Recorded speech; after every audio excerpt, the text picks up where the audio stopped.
"You're not serious, are you?" my boss sneered, his voice curdling the cramped office air. A dozen heads lifted from keyboard screens. My colleagues feigned indifference, but I could feel each pair of eyes tunneling straight through me. I stood awkwardly by the cheap metal desk, the survey forms clutched under my sweating palm. I want to leave by next month. I'm going to dance full time," I said, softer than I'd intended, the words barely holding together. He laughed, sharp, mean-spirited, echoing past the cracked window and through the tight seams of my pride. "Dance, as in, quit everything, wear spandex and prance on stage for kids. You want to leave for that?" A snicker drifted from across the aisle. The chatter that picked up was like the hiss of a kettle just before it boils over, contained, but scalding all the same. I willed my hands not to shake. "I'm serious, sir," I swallowed, tasting bile and fear. "It's what I want. I don't want to crunch numbers anymore." He regarded me the way one examines an insect they've found in their lunch, confused, mildly repulsed, vaguely fascinated. "People like us dream small, Minjun. Not everyone gets to be Young Jin Young or Kim Yuna. You'll come crawling back when you realize you're not special." His gaze traveled to the others, daring them to challenge his verdict. No one did. I waited a moment longer, but any dignity had evaporated. Walking out, I felt diminished, like each step took another piece of me away. Nobody said goodbye. Every day after that, I woke up to the frigid dawn and asked myself if I really believed what I'd said. Did I have what it took, or did I just want to escape the greyness of that office? The fluorescent tubes humming, the stale coffee, the ceiling tiles that absorbed hope. My parents had raised me to stay inside lines, to choose safety over spectacle.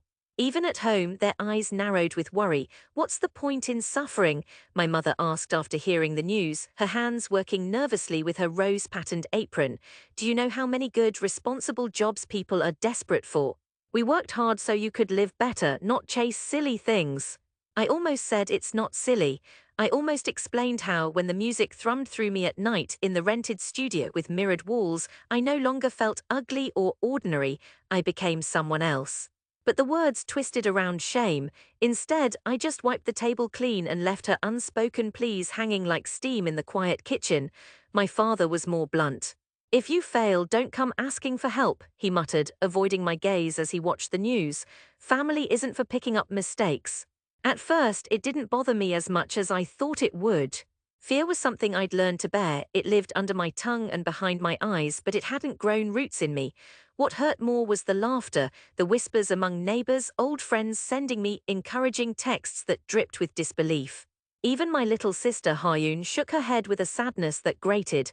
I started teaching classes in basement studios across Seoul, dank, freezing in winter, with floors that creaked and mirrors patched with packing tape. Students were few, most ran off after a lesson or two, their eyes too tired or their ambitions too thin. When I performed at student recitals or local festivals, the stage lights were dim and the applause half-hearted. My mother showed up once, sitting at the very back, her lips barely moving. I tried to meet her eyes, but she left before the music faded. That first year, I nearly gave up every week. My savings withered down to coins and ramen packets. Once I caught the flu and couldn't get out of bed for 4 days. Nobody came. No tidy paycheck, no colleagues to gossip with, just long nights of rehearsing choreography until my legs cramped and my confidence bled out on the grimy pinewood floor. But there were moments when I felt alive, fierce and free, like something inside me broke open and light spilled out. I started making up my own routines, looped over and over till my feet found new languages. Soon, a high school troupe asked me to help tighten their competition piece. Their trust was awkward, heavy, but when they won silver, they hugged me as if I was one of them. For the first time, I cried from happiness. Years stumbled by, and slowly I gathered a small following. Word spread about my style, sharp, unpredictable, a little wild. A video of my street performance in Hongdae went viral for a night, capturing a flood of comments. Some people ridiculed my moves, some praised. I fed myself on both. Eventually, I opened my own place, Moonlight Studio. The mirrors were unscratched, the speakers pounded out clean beats, and my students came with fire in their eyes. Every month, someone new arrived. I poured everything into them. I saw myself in each hungry, trembling hand. It wasn't sudden, but it was certain. I was becoming what I dreamed. I started choreographing for competitions, commercials. Celebrities sent their managers to ask if I could add flair to routines. And still, most people who used to know me treated it like a hobby gone too far, a phase that would collapse any day. Then an opportunity came wrapped in gold and expectation. Seoul's biggest televised dance competition, Miracle Moves. For the first time, they wanted indie choreographers to headline the main act. I was named co-director, my name in block letters underneath national TV logos. I called my parents. My father only grunted. My mother said, "That must be expensive, don't get your hopes up." I didn't sleep for weeks. The pressure pressed down hard, sparking old panic. What if I really was ridiculous? I watched the mirror as my dancers rehearsed. They believed in me. I had to believe too.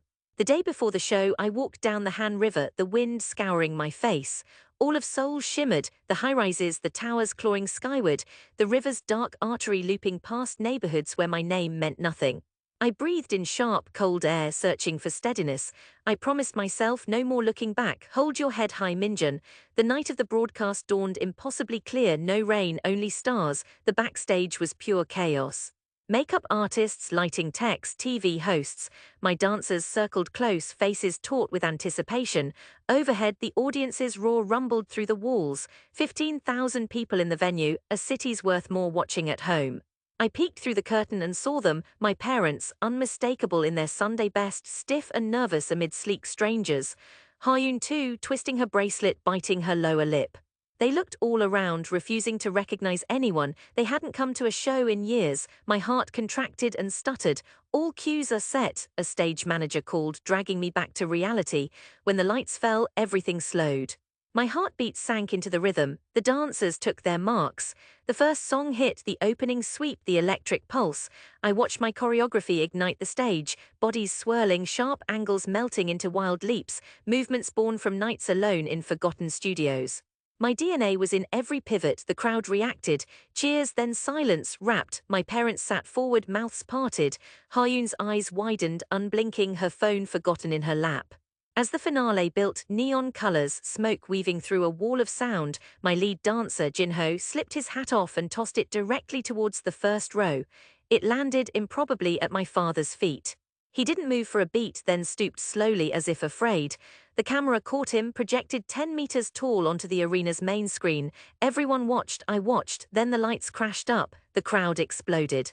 For a long second, I saw disbelief curdle into awe on every face in my old world, my family and so many people from the neighborhood who'd come to see if I embarrassed myself.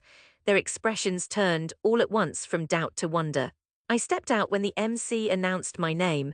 I expected applause, but it hit me like an avalanche, hot, relentless, not from strangers but from people I once called community. They stood clapping, some faces sheepish but genuine.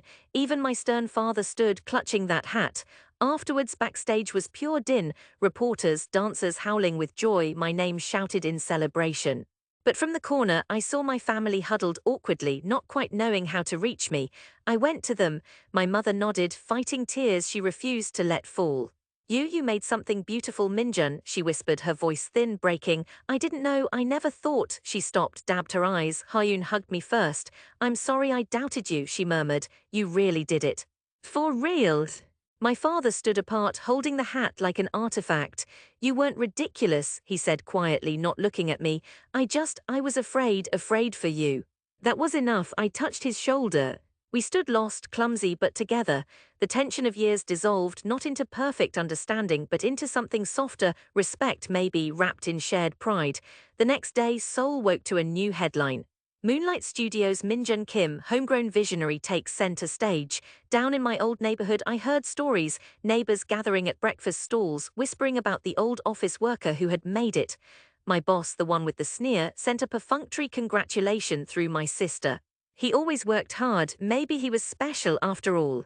Over the next weeks, people knocked at my studio's door, old friends, former classmates, even kids from my street who wanted to learn from someone who proved them all wrong. In the mirrors, I saw the past and present folding into something hopeful, not bitter. But the best moment came one rainy morning when my mother arrived to watch a class. No apron, no excuses, just her and an umbrella. Her presence said everything I needed. We shared a quiet tea after. She watched me, her hands warmed around her cup. "Sometimes," she said, "dreams make you lonely, but if you keep going you make a road for others too. I see that now. I'm proud, Minjuns." Those words carried me further than any ovation, further than any trophy. I had lost much security, certainty, even my family's trust for a time, but I had made myself whole. I had returned not in defeat but offering proof that sometimes the impossible bends when you refuse to.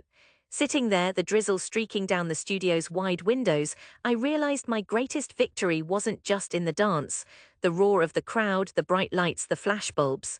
It was my family, my neighbors, my city finally watching, not to laugh, not to doubt, but to believe.